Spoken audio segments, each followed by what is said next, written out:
મારા વાલા પ્રિયો, તમે કેમ છો? તમે સારા છો ને? ઈસુ ખ્રિસ્તના નામમાં હું તમને શુભેચ્છાઓ પાઠવું છું. દરરોજ તમને મળવું તે ખૂબ જ આનંદની વાત છે. તમે મારા દ્વારા બોલાતા પરમેશ્વરના વચનને આતુરતાથી સાંભળો છો. હું જ્યાં પણ જાઉં છું, લોકો કહેતા રહે છે આ વચનો તેમના માટે આશીર્વાદ છે. કારણ એ છે હું પરમેશ્વરના હાજરીમાં પ્રાર્થના કરું છું અને પ્રભુ મને જે પણ કહે છે તેને હું તમારી પાસે લઈને આવું છું. આ દરિયા કિનારો આટલો સુંદર દેખાય છે, શું આશ્ચર્ય પામો છો? આ જે છે તે દક્ષિણ અમેરિકામાં બ્રાઝિલ નામનો એક દેશ છે. વિશાળ દેશ છે અને ત્યાં 21 કરોડથી વધુ લોકો વસે છે. અને આ જે દેશ છે તેની રાજધાની રિયો છે અને આ ખૂબ જ સુંદર શહેર છે જે દરિયા કિનારે આવેલું છે. અને આ જે મહાસાગર છે તે એટલાન્ટિક મહાસાગર છે. હું તે સમુદ્ર નજીક ઊભો રહીને તમારી સાથે વાત કરું છું. સારું, શું તમે પૂછો છો કે પ્રભુ તમને કયું વચન કહી રહ્યા છે? ગીત શાસ્ત્ર 119 તેની 72માં એક ઈશ્વર ભક્ત કહે છે કે હજારો સોના રૂપ કરતા તમારા મુખનો નિયમ મારે માટે વધારે મૂલ્યવાન છે. જો મને ઘણું સોનું ચાંદી આપવામાં આવે, ધારો કે એક બાજુ સોનું અને ચાંદીનો ઢગલો કરવામાં આવે અને તેની જ બાજુમાં પવિત્ર બાઇબલને રાખવામાં આવે, અને આમાંથી શું જોઈએ? જો મને આવી રીતે પૂછશો તો હું કહીશ કે બાઇબલ જોઈએ છે. બાઇબલ મારા માટે વધારે મહત્વપૂર્ણ છે. સોના ચાંદી કરતાં પણ વધુ તે મૂલ્યવાન છે, કારણ કે આ વચનો તે મારી સાથે વાત કરે છે. તમે આ વચનો દ્વારા મારી સાથે વાત કરો છો. તમે મને આ વચનો દ્વારા દિલાસો આપો છો, બચાવો છો, અને આ વચન દ્વારા તમે મને માર્ગદર્શન આપતા રહો છો. હું આમાંથી તમારો અવાજ સાંભળી શકું છું. આ કેટલો મોટો લહાવો છે! તો પ્રભુ દ્વારા આપવામાં આવેલા આ જે વચનો છે તે ખૂબ જ સારા છે. તમે તમારા હૃદયમાં અને તમારા જીવનની અંદર શું મહાન માનો છો તે વિચારી જુઓ. આ બાઇબલ જ્યારે બહાર આવ્યું ન હતું તેના લગભગ 3500 વર્ષ પહેલા, એટલે કે આજથી પણ લગભગ 3000 વર્ષ પહેલા, 1500 BC સમયના પહેલા, મૂસા નામના ઈશ્વરના માણસ સાથે પ્રભુએ વાતો કરી અને પહેલી વાર નિયમો લખવા માટે કહ્યું. ખરેખર તો પ્રભુએ પોતે લખ્યું અને તે પહેલા આપ્યું. પરમેશ્વરે પોતાની આંગળીઓથી 10 આજ્ઞાઓ લખી અને તે મૂસાને આપી, જેથી લોકો તે આજ્ઞાઓનું પાલન કરી શકે અને તેને માની શકે.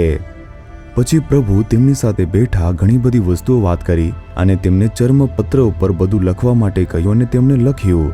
મૂસાના સમયમાં લોકો આવી રીતે જ લખતા હતા.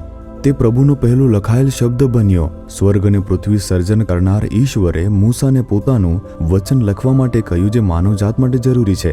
ત્યારબાદ તેમણે બીજા પ્રબોધકોને, બીજા રાજાઓને અને શિષ્યોને અને પ્રેરિતોને પણ તેમણે પોતાના જે વચનો હતા તે લખવા માટે કહ્યું હતું અને તેને પછી આપણા હાથમાં સંપૂર્ણ બાઇબલ તરીકે આપ્યું. આને પરમેશ્વરના શબ્દો કહેવામાં આવે છે.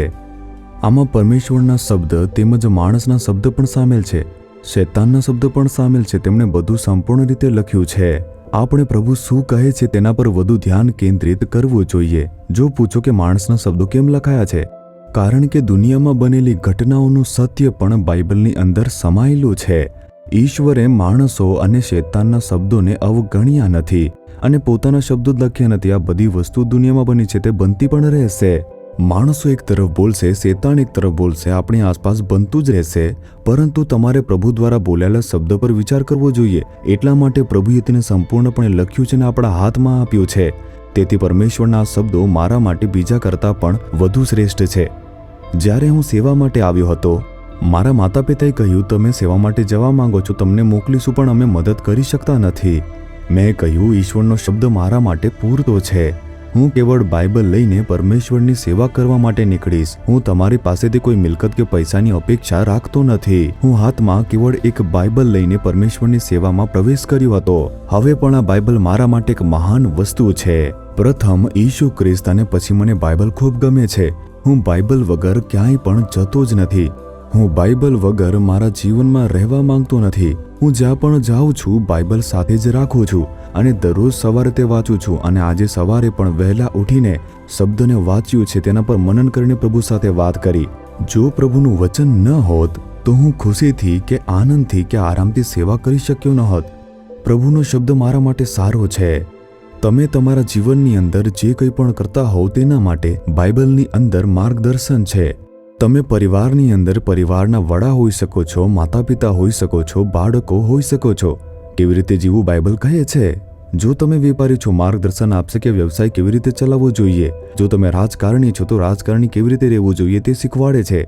જો તમે સરકારી કચેરીમાં કામ કરો છો તે માર્ગદર્શન આપશે કેવી રીતે બનવું છે. ડોક્ટર હોવ, નર્સ હોવ, આ પુસ્તકમાં દરેક માટે માર્ગદર્શન છે. અને આવું એક ખૂબ જ અદ્ભુત એવો પરમેશ્વરનું વચન છે. જો તમે તેને જીવનમાં પોતાનું બનાવી શકો તો તમે આનંદ કરી શકો છો. તેથી જ તમારે વચન વાંચવું જોઈએ, મનન કરવું જોઈએ અને પ્રાર્થના કરવી જોઈએ. શું આજે તમે વાંચ્યું છે?